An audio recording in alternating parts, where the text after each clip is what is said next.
This episode of No Hard Feelings, Kinda, is brought to you by emotional stability. Because raw dogging life in 2026 is simply no longer cute.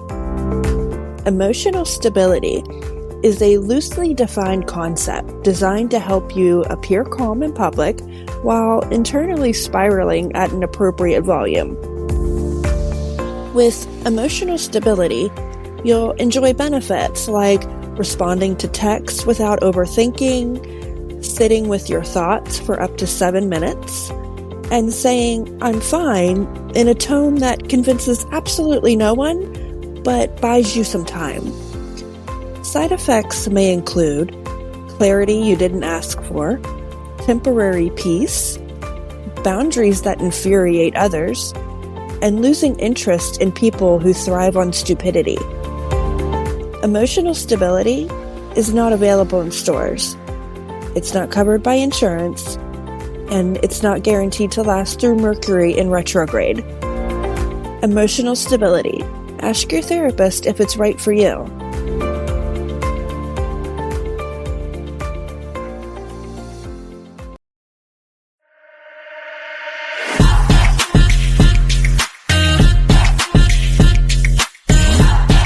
Well, hello! Welcome to the Season 1 finale! And it's New Year's Eve, which means some of you are drinking champagne, some of you are crying in the bathroom, and some of you are pretending you're low-key staying in when emotionally it's not low-key at all. But this episode is a celebration. Not because we thrived, but because we survived. 10, 9, 8, 7, 6, 5, 4, 3, 2, 1.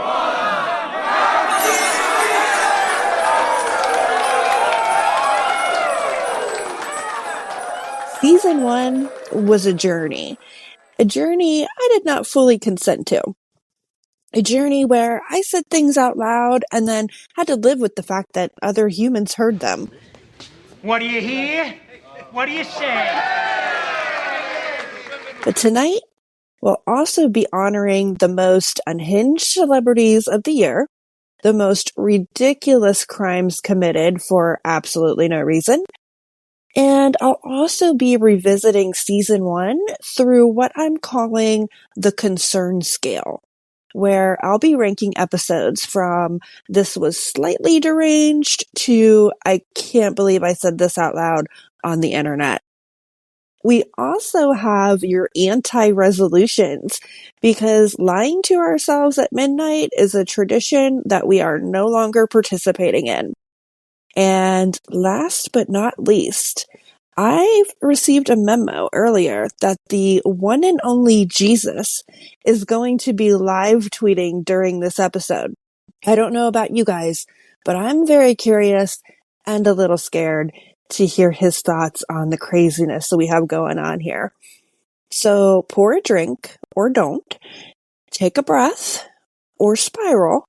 Either way, welcome to the Season 1 finale. Let's ring in the new year appropriately. Self-aware, emotionally fragile, and laughing maniacally because it sure as hell beats crying. Language. Oh, we're starting already, I see. So let's go ahead and kick off the countdown. Starting the countdown at number 10 is episode 1, Stop, Collaborate, and Listen. On the concern level, I'm going to give this one a 1 out of 10. This was the tamest episode of the season, which isn't saying much, because even here, I still sound like someone who's at least considered starting a new identity at least once.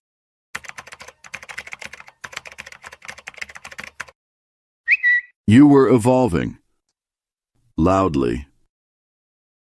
And at number 9, we have episode 4, So What? I'm Still a Rock Star. Concern level, 2 out of 10. This was me being petty in a way that was still safe for daylight. And honestly, I stand by it. This is also where we all learned some really valuable lessons about friendship. As disappointing as it is, the saying, when people show you who they are, believe them, is some of the best advice I've ever heard. We learned that logging into Google Meet is apparently as difficult as defusing a bomb for certain individuals.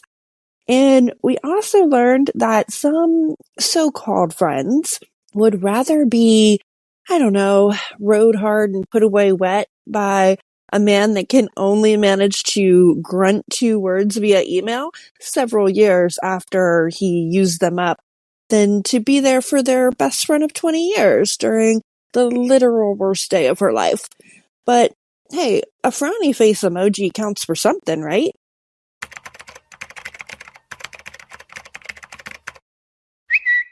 I walked on water. She walked on audacity. Which one, Jesus? Because they're both ridiculous. At number 8, we have episode 3, What Have You Done For Me Lately? Concern level is 3 out of 10. This episode feels like a pep talk I gave myself in the mirror and then accidentally hit record on. Confidence fueled entirely by spite. And it worked.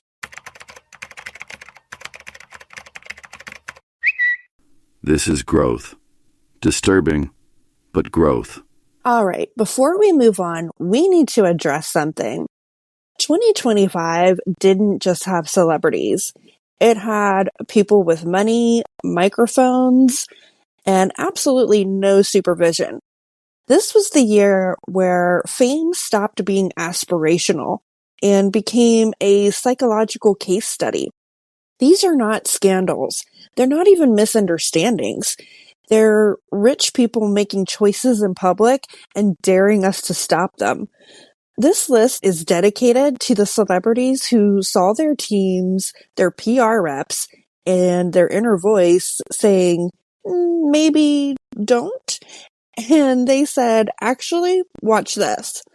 Welcome to the most unhinged celebrities of 2025.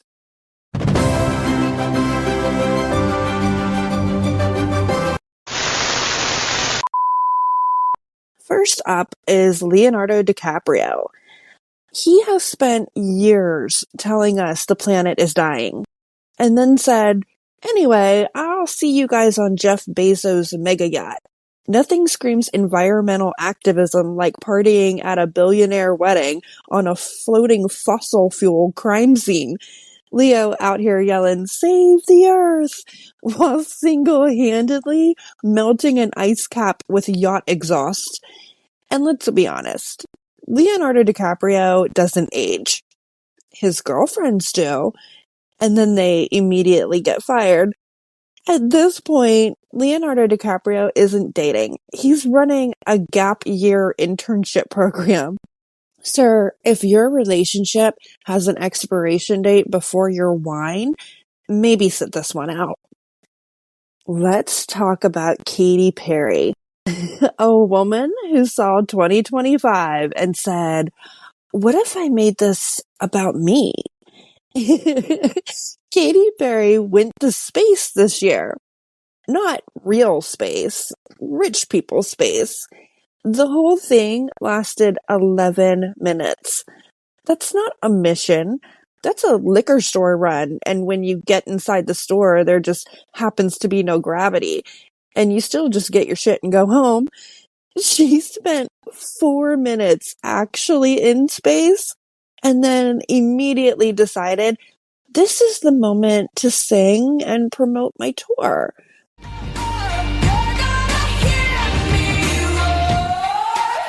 Ma'am, the astronauts on Apollo 13 were fighting for oxygen. You were fighting for concert ticket sales? Then she lands. This is my favorite part. Kisses the ground like she's an offshore oil rig worker that just got home after a few months of freezing winds, massive waves, and an explosion she barely survived. And everyone watching was like, Girl, you were gone about the same time I could stand you on American Idol. A whopping 11 minutes. Neil Armstrong didn't risk it all so that you could do karaoke in zero gravity. And just when we thought her embarrassment cycle was complete, boom, her 9-year relationship implodes. 9 years. And then, because 2025 was on crack, she's romantically linked to Justin Trudeau? Excuse me? Katy Perry went to space and came back with a prime minister? That's not a rebound. That's a United Nations situationship. Some women get bangs and do an eat, pray, love vacation after a breakup. Katy Perry spiraled and did launch divorce NATO. This was a midlife crisis with a passport. Now, we have to talk about Blake Lively. Congrats on your little bump. Because apparently being beautiful, rich, married to Ryan Reynolds, and beloved by the internet just wasn't enough. During a legal dispute, Blake allegedly compared herself to Daenerys Targaryen and hinted she would unleash her dragons if she didn't get her way. Her dragons being Ryan Reynolds and Taylor Swift. I'm sorry, what? That's not confidence. That's so cringy to me. It's like the privileged adult version of, I'll go get my dad after you. Imagine being a studio executive and realizing Ryan Reynolds is going to passive aggressively destroy you on a late night TV show. Or Taylor Swift is going to write a song called Small Man with Smaller Ideas. And the Swifties, oh my God, the Swifties, they're going to start attacking with nothing but big feelings and not an ounce of humility. Blake didn't say, I disagree creatively. She basically said, I'm going to end you socially, emotionally, and spiritually. And comparing yourself to Daenerys is wild because did we all watch the same show? She lost the plot, burned everything down, and everyone turned on her. So either Blake didn't understand the reference, or she did, which is somehow worse. At no point in a legal dispute should someone think, you know who handled power well? The Dragon Lady. And last but not least is Jaden Smith and Julia Fox. Dude, like, God, like, can we talk about, like, the political and economic state of the world right now? Jaden Smith arrived at the Grammys wearing a castle on his head. Sir, are you guarding the realm or just deeply unwell? Meanwhile, Julia Fox showed up in a nude dress, a wig cap, and cleaning gloves, like she was starring in Euphoria Hazmat Edition. One looks like a medieval Times Square mascot, and the other is if an OSHA violation was a person. The stylists in 2025 were like, what if shame just didn't exist?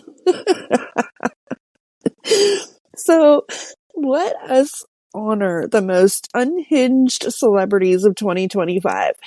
Not for their talent, not for their impact, but for proving that money cannot buy self-awareness, fame erodes shame, and no one is surrounded by enough people willing to say, hey, maybe don't.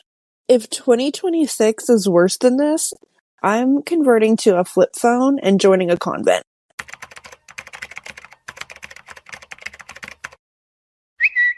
This is why I retired from public appearances. Rolling right along, we're at number 7, which is episode 8. I was blind, but now I see. The concern level is 4 out of 10. This is the episode where I discovered self-awareness. and immediately started using it irresponsibly. Number 6 on the countdown is episode 5. I climbed a mountain and I turned around. Concern level 5 out of 10. This is where I stopped editing myself and just decided that honesty was everyone else's problem. Now, take a deep breath.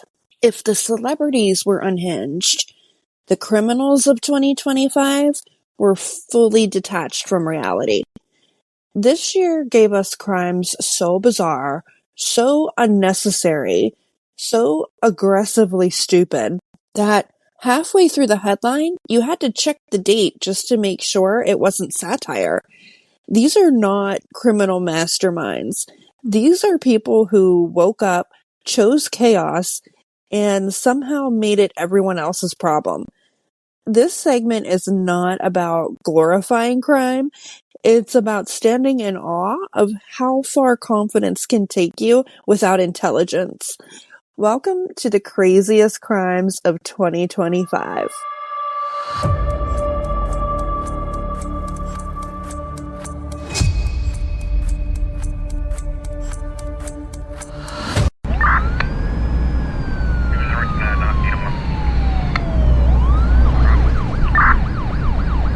If you thought 2025 was chaotic because of celebrities, oh no, baby. The criminals, they said, hold my ankle monitor. First up is the diamond swallower. And of course, this happened in Florida. A man named Jathan Lawrence Gilder walked into a Tiffany and Company pretending to represent an NBA player and walked out with over 1.3 million in diamonds. And when police caught him, he didn't run. He didn't try to stash them. He didn't even panic. He ate them. Sir really said, if I can't have generational wealth, I will have generational digestive issues. Police did a body scan and were like, yep, that's capitalism internally. Imagine risking prison just to turn yourself into a human Roomba for luxury goods. That's not a crime. That's a multi-million-dollar game of guess what's gonna come out later.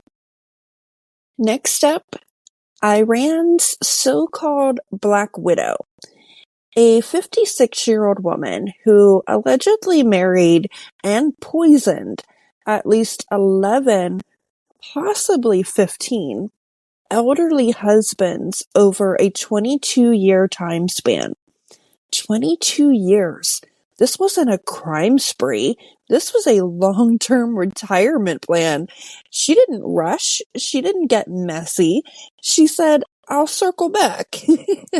At some point, the universe has to step in like, ma'am, I see the pattern here. 11 husbands is not bad luck. That's a system. Get ready for this one. Because Houston, Texas decided to traumatize everyone. A mortuary assistant was charged with allegedly desecrating a corpse in front of a trainee. I'm not going to repeat the details and I won't paint any pictures, but if you really are curious, you can do a simple Google search and find out what this person did. I'm simply saying that there are jobs where you absolutely do not freelance. This was not justice or symbolism or closure. This was someone saying, I shouldn't be left alone with thoughts and tools. Some crimes make you angry and some make you sad. This one makes you whisper, what the hell did I just learn? And finally, Ohio. A high school literacy instructor allegedly tried to hire a student to kill her estranged husband. Let's stop right there. Because if your alleged murder plot includes a minor who has a curfew, You are not an evil genius. You are embarrassing criminal energy. She allegedly offered $2,000. $2,000. Ma'am, that doesn't even cover the cost of therapy for the conversation you just started. You are trying to outsource homicide on a teacher's salary budget. Nothing about this says mastermind. This says, I have watched exactly one episode of Dateline and I learned nothing. If your crime plan can be undone by a guidance counselor, it's time to reevaluate every decision you have ever made. This wasn't a hitman plot. This was a cry for attention wrapped in felony charges. So yes, 2025 had celebrity chaos, but criminally, this year said, eat the diamonds, marry the victims, absolutely do not involve students, and for the love of God, log off the internet. I wept. Coming in right in the middle of the countdown at number 5 is episode 2, Look What You Made Me Do. Concern level 6 out of 10. This episode is pure deflection.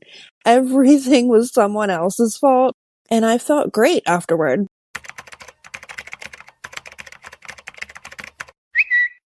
We're gonna revisit accountability. Not tonight, but soon. Number 4 on the countdown is episode 9, There's a Fire Starting in My Heart. Concern level 7 out of 10. This one feels like it was recorded at 2 a.m. with no supervision and absolutely no plan to rein myself in. And now a quick word from our sponsor. This segment is brought to you by Lowered Expectations, because it turns out most people and situations are exactly as disappointing as they seem. Lowered Expectations helps you navigate life by assuming less, hoping quietly, and no longer being shocked when plans fall apart. With Lowered Expectations, you can enjoy small wins, experience surprise happiness, and stop saying, wow, I really thought better of them. Lowered Expectations pairs well with boundaries, distance, and not replying right away. Side effects may include improved sleep, fewer emotional meltdowns, and the sudden realization that you were never too sensitive, just surrounded by nonsense. Lowered Expectations is not recommended for first dates, family holidays, or people who say, let's play it by ear. Not available in stores, not approved by your family. Results may vary depending on delusion levels. Lowered Expectations. Ask yourself if it's right for you.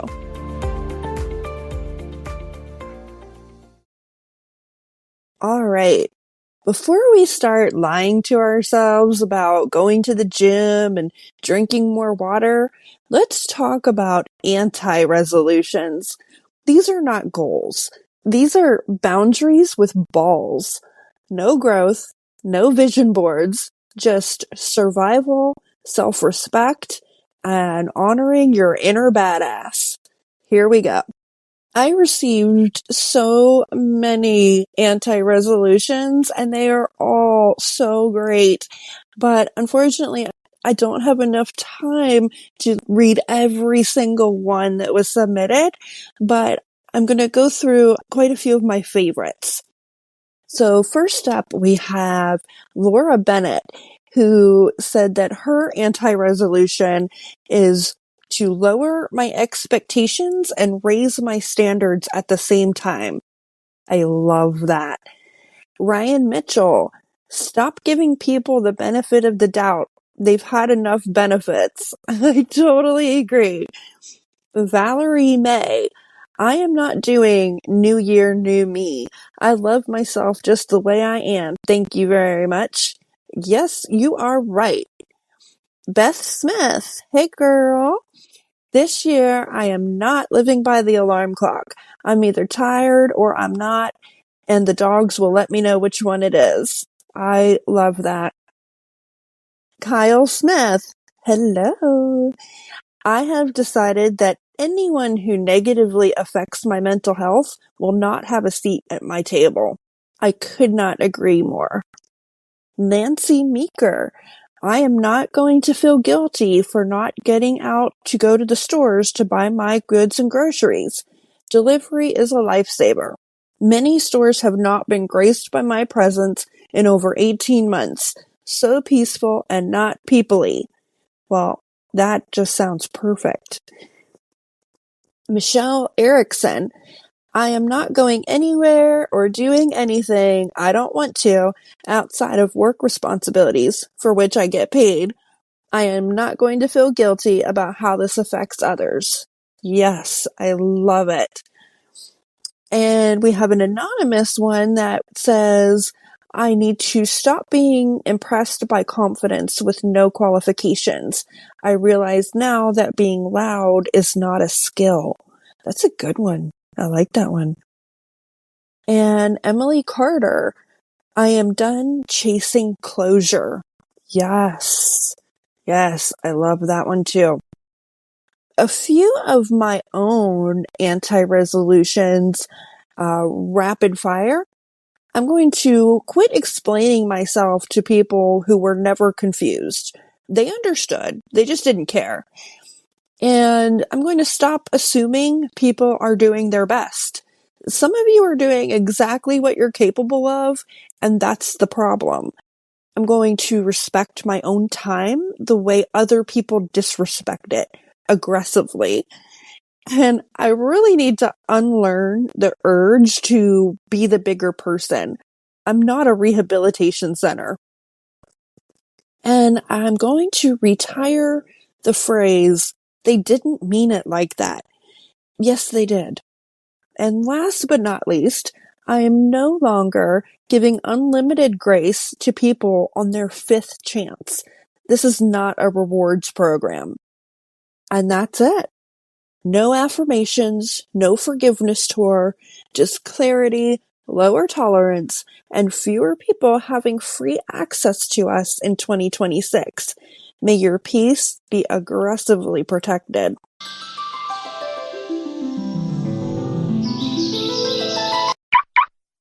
At number 3 on the countdown, we have episode 7, I'll Be Watching You.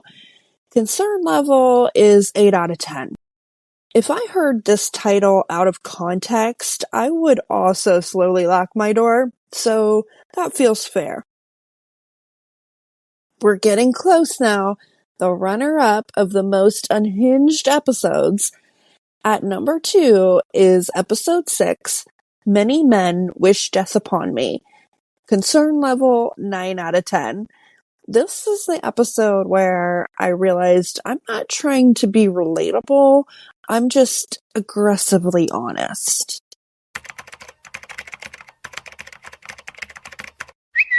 We talked about this. You were supposed to journal. And the number 1 episode that I think explains everything, episode 10. Don't underestimate the things that I will do. Concern level 10 out of 10. This title alone explains everything about me. And the fact that I didn't hesitate before using it might be the most concerning part of all.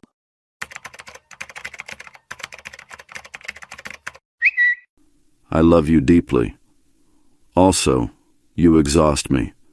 All right, it's almost midnight somewhere, so let's make a toast.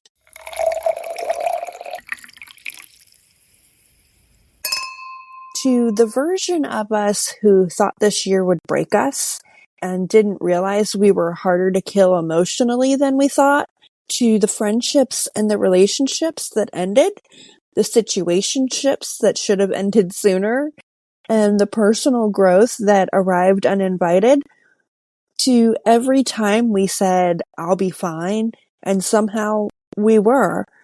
Here's to the new year. I'm not promising healing. and I'm not promising closure, but I am promising honesty and humor and continuing to show up, even when it's messy, loud, or mildly concerning. So cheers to us, and cheers to season 2, and cheers to starting this year exactly as we are, not fixed, but very much alive. Okay, let's all go make better choices than last year, or at least funnier ones.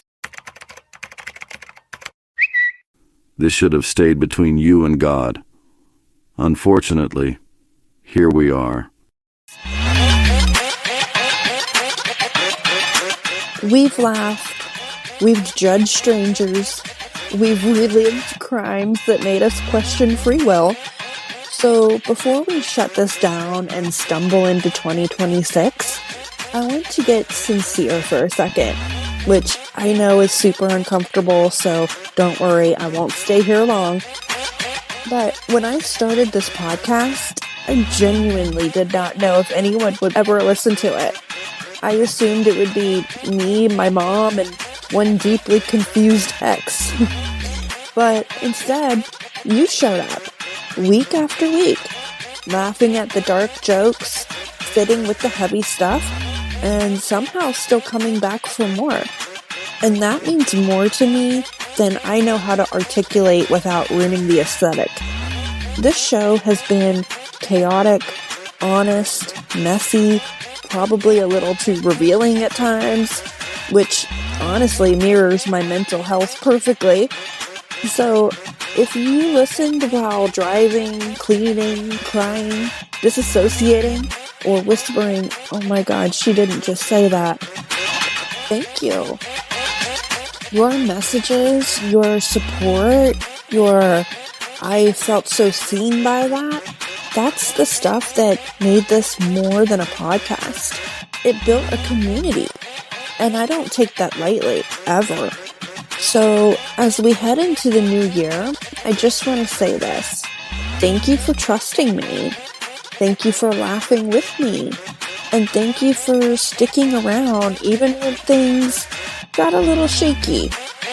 Season 2 is coming right around the corner.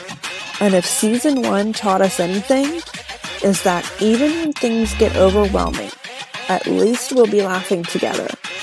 Happy New Year. I really love you all. Now go drink some water, make questionable decisions responsibly, and I'll see you in 2026. Season 2 is already in motion, and it's bringing some incredible voices with it. More stories, more perspectives, more moments that remind you you're not the only one. If Season 1 was about finding the room, Season 2 is about filling it. I'd like to thank caffeine, dark humor, and poor impulse control for getting me through this season. Because every new beginning comes from some other beginning's end.